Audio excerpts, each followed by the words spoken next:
My body matured faster than most girls my age. When I turned 18, my overprotective brother worried I'd be taken advantage of, so he asked his best friend to look after me. But the first time we met, that man's eyes never left my body. After I graduated from college, he kept crossing the line, again and again. By day, he was my boss, and by night, I was his personal assistant. For 4 years, we kept our affair a secret. He molded me into exactly what he liked, and the worst part, I let him one day.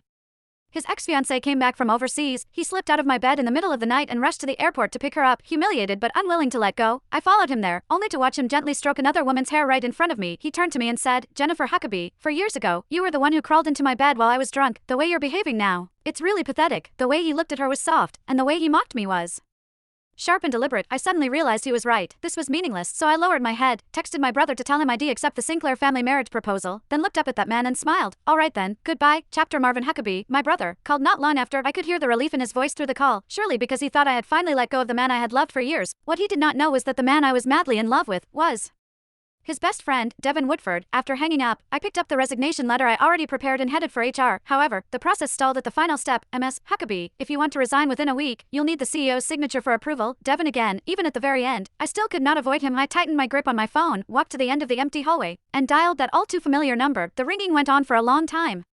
Just as I thought no one would pick up, the line clicked. A strange female voice came through. "Hello, looking for Devin? He's in the shower." In the shower. Those 3 words stabbed my chest like 1,000 poison needles. Nonetheless, my voice stayed calm, almost unnaturally so. "No need, thank you." Before she could say anything else, I hung up. The screen went dark, reflecting my pale face. Less than 2 minutes later, my phone buzzed violently again. I stared at Devin's name on the screen for several seconds before answering. "Did you need something?" His tone was businesslike, cold and detached. Just last night, this same man had been on top of me, whispering my name intimately over and over again. My fingers whitened around the resignation letter. "Mr. Woodford, there's a document that needs your signature before the process can go through." He gave a low hum of acknowledgement, then added, almost as an afterthought, "Oh, right, stop by later and pack up the rest of your stuff.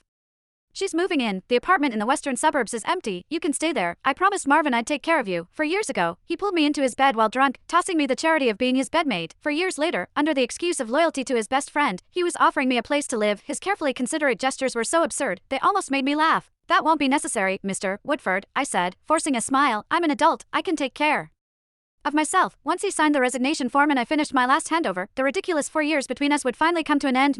I was getting married. I opened my eyes in the hotel room as morning light streamed in. For the first time in years, I felt more awake than in any morning I had spent by Devin's side. I called a car and returned to the villa I'd lived in for 4 years. However, the moment I stepped inside, I almost thought I had walked into the wrong house. The once minimalist black and gray space was instead drenched in warm tones. The entryway wall, where I had begged him for a month to let me hang even a single plush toy, had been transformed into a display filled with stuffed animals. "Melissa likes it this way." Devin's voice sounded from behind me. When I turned, he looked slightly troubled. "She came by yesterday, saw your things and got upset." It was not until he led me to the storage room that I understood what he